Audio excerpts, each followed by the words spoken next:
डब्बे के नीचे रख की कोशिश की और फिर उसका नाम फ्लवर रखा। दरअसल उसने एक लचीली सी चीज बना दी है जो किसी भी आकार में ढल सकती है। फिलिप फ्लवर को रबड़ की तरह खींचने लगा। नीचे गिरते ही फ्लवर के 3 टुकड़े हो गए और फिलिप उनसे जगलिंग करने लगा। तभी फ्लवर ने उसके हाथों से निकलकर इधर उधर कूदना शुरू कर दिया। फिर वो अचानक घर से बाहर निकल गया और फिलिप और वेबर ने देखा कि वो हर जगह तबाही मचा रहा था। फ्लवर एक घर में घुसा और हजारों टुकड़ों में बदलकर पूरे घर में उथल पुथल मचा दी। अब इस चीज को रोक पाना लगभग नामुमकिन सा था। आखिरकार फिलिप ने जैसे तैसे ग्लव्स की मदद से फ्लवर को पकड़ ही लिया, लेकिन फ्लवर उसे ही बेहोश करके कूद गया। उधर विल्सन चर्च के बाहर सैरा को लेने पहुंचा। उसने सैरा को सहारा दिया और उसे घर ले जाने लगा। वहीं फिलिप ने एक सूट पहनकर एक रसायन बनाया और उसे फ्लवर के डब्बे के नीचे रख दिया। ये सब फ्लवर की शरारतों को काबू में रखने के लिए था। तभी एक अलार्म बजा और फिलिप को अपनी शादी याद आई, लेकिन वेबर ने कहा कि अभी तो एक्सपेरिमेंट खत्म ही नहीं हुआ। जब फिलिप ने कहा कि उसे कुछ भी करके शादी में जाना ही होगा, तो वेबर ने उसे बताया, तो चाचे शादी आज थोड़ा ना है, शादी तो कल थी। फिर फिलिप सीधा सैरा को मनाने पहुंचा, लेकिन वो तो कुछ सुनने को तैयार ही नहीं थी। वो पहले ही फिलिप को 3 मौके दे चुकी थी। हर बार बेचारी अकेली ही चर्च में उसका इंतजार करती रह जाती। फिर फिलिप ने उसे फ्लवर दिखाया, लेकिन सैरा को इसमें कोई दिलचस्पी नहीं थी। फिलिप के मुताबिक फ्लवर के जरिए यूनिवर्सिटी को बंद होने से बचाया जा सकता है। फिर वो खिड़की से ये कहकर बाहर कूद गया कि फ्लवर उसे बचा ही लेगा, लेकिन उसके कूदने से पहले ही फ्लवर उसकी जेब फाड़कर निकल गया और फिलिप भैया की हड्डी बसली एक हो गई।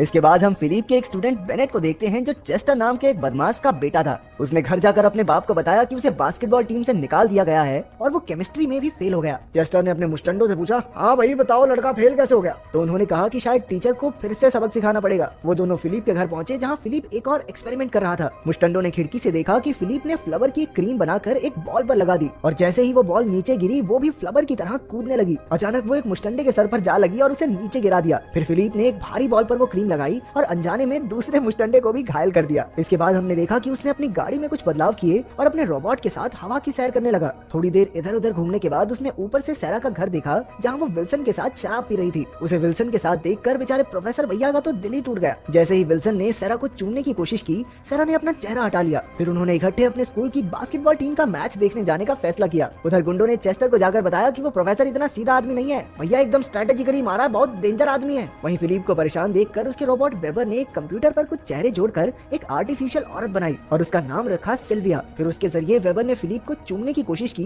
लेकिन अचानक फिलिप उठ गया। वेबर ने फटाफट सिल्विया का नामो निशान मिटा दिया और खुद ही जाकर चार्ज होने लगा। फिलिप ने उठकर उससे कहा कि उसने बास्केटबॉल मुकाबले में फ्लवर को ले जाने का फैसला कर लिया है, उसके जरिए वो आसानी से मैच जीत सकते हैं। उसने बास्केटबॉल पर फ्लवर मिक्सचर छिड़क कर उसके साथ कई जबरदस्त करतब किए। फिर उसने अपने जूतों पर वो मिक्सचर छिड़का, जिससे वो अपने आप ही छत तक ऊंचा कूदने लगा। उसने फ्लवर की मदद से अपनी बास्केटबॉल टीम को जिताकर सैरा को खुश करने का प्लान बनाया। जाने से पहले उसने वेबर को घर का ख्याल रखने को कहा। वेबर ने भी कहा, हाँ बिल्कुल, चिंता करने की जरूरत नहीं है। लेकिन उसके जाने के बाद वो हंसने लगी, यानी उसके दिमाग में कोई खिचड़ी जरूर पक रही थी। मुकाबला शुरू होने से पहले फिलिप ने सभी खिलाड़ियों के जूतों में फ्लवर की कीलें लगा दी। जैसे ही मैच शुरू हुआ तो उनका सामना लंबे चौड़े खिलाड़ियों से हुआ। उधर घर पर वेबर ने डिब्बा खोलकर फ्लवर को बाहर निकाल लिया। मुकाबले में सामने वाली टीम भारी पड़ रही थी। फिलिप सैरा और विलियम के ठीक पीछे बैठा था। चेस्टर, बेनेट और उनके मुस्टंडे भी वहाँ मौजूद थे। तभी फिलिप ने फ्लवर क्रीम अपने हाथों पर लगाई और उसके हाथ इतने लचीले हो गए कि उसने 2 लोगों को नीचे गिरा दिया। जैसे ही उसकी टीम वहाँ से गुजरी, उसने सबसे हाथ मिलाकर फ्लवर क्रीम उनके हाथों पर लगा दी। फिर जब बॉल हवा में थी तो एक लड़के ने बहुत ऊंचा कूदकर बॉल को पकड़ लिया। उसने अपने साथी को बॉल दी, जो कमाल की तेजी से बॉल ड्रिबल करने लगा, लेकिन तभी एक बड़ा लड़का आकर उससे टकरा गया। जैसे ही उसका पिछवाड़ा जमीन पर लगा, वो सीधा छत की ओर कूद गया और आसानी से बास्केट डाल दी। बच्चों को इधर उधर उड़ता देख सभी लोग हैरान रह गए। अब फिलिप की टीम जीतने ही वाली थी, लेकिन उसने एक खिलाड़ी को अपने जूते से कील निकालते देखा। फिलिप तुरंत उसके पास जाकर उससे बातें करने लगा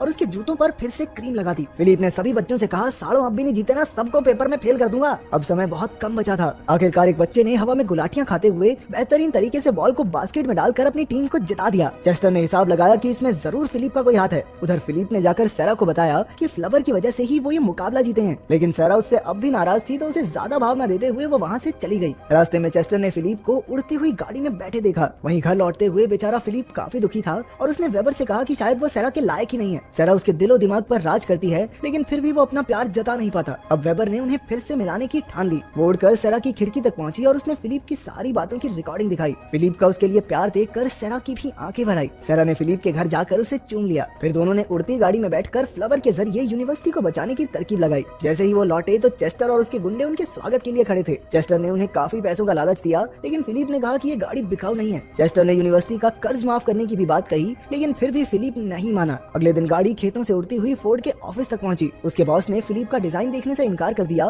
लेकिन उसे खिड़की से बाहर एक गाड़ी उड़ती दिखाई दी। फिलिप और सारा ने उसे गाड़ी खरीदने को कहा। उधर चेस्टर के गुंडे फिलिप के घर में घुस आए और कुछ ढूंढने के चक्कर में तोड़फोड़ करने लगे। फ्लवर उनके हाथ लग गया, लेकिन वेबर ने टक्कर मारकर एक गुंडे को बेहोश कर दिया। फिर उसने आसानी से दूसरे को भी मजा चखाया, लेकिन एक और गुंडे ने बैट से हमला करके उसके टुकड़े टुकड़े कर दिए। जब फिलिप लौटा तो उसने देखा कि फ्लवर गायब था और वेबर की तो बहुत बुरी हालत हो चुकी थी। वेबर कुछ बोल भी नहीं पा रही थी। फिलिप ने उसे विश्वास दिलाया कि वो उसे पहले जैसी बना देगा, लेकिन सच तो ये था कि अब ये मुमकिन नहीं। फिलिप ने नम आंखों से अपनी सबसे प्यारी दोस्त को अलविदा कहा। फिलिप ने सारा को बताया कि वो वेबर को ठीक तो कर सकता है, लेकिन वो पुरानी हंसती खेलती वेबर अब लौट कर नहीं आ सकती। तभी सारा को याद आया कि वेबर की स्क्रीन पर कुछ लिखा था। फिर उन्होंने कंप्यूटर पर देखा कि वेबर ने सिल्विया के रूप में उनके लिए एक प्यारा सा मैसेज छोड़ा था। इसके बाद वो दोनों चेस्टर के बंगले पर उससे मिलने गए। फिलिप उसे फ्लावर बेचने को राजी हो गया, लेकिन चेस्टर ने कहा कि फ्लावर तो पहले ही मेरे पास है बिडू। फिलिप ने कहा कि सिर्फ वही फ्लावर का इस्तेमाल करना जानता है, लेकिन चेस्टर ने इसके लिए पहले ही एक साइंटिस्ट को काम पर लगा रखा था। हम देखते हैं कि विल्सन ही वो साइंटिस्ट था जो चेस्टर के लिए काम कर रहा था। उन्होंने फ्लावर क्रीम अपने हाथों पर लगाई और कहा कि ये फ्लावर का इस्तेमाल करने के लिए जरूरी है। जैसे ही उसने डब्बा खोला, बाहर खड़ी गाड़ी ने अपनी लाइट जला दी, जिससे परेशान होकर फ्लावर हाथ से निकलकर कूदने लगा। जैसे ही गुंडे उनके पीछे भागे, विल्सन फ्लावर वाले जूतों की मदद से बीच में से कूद गया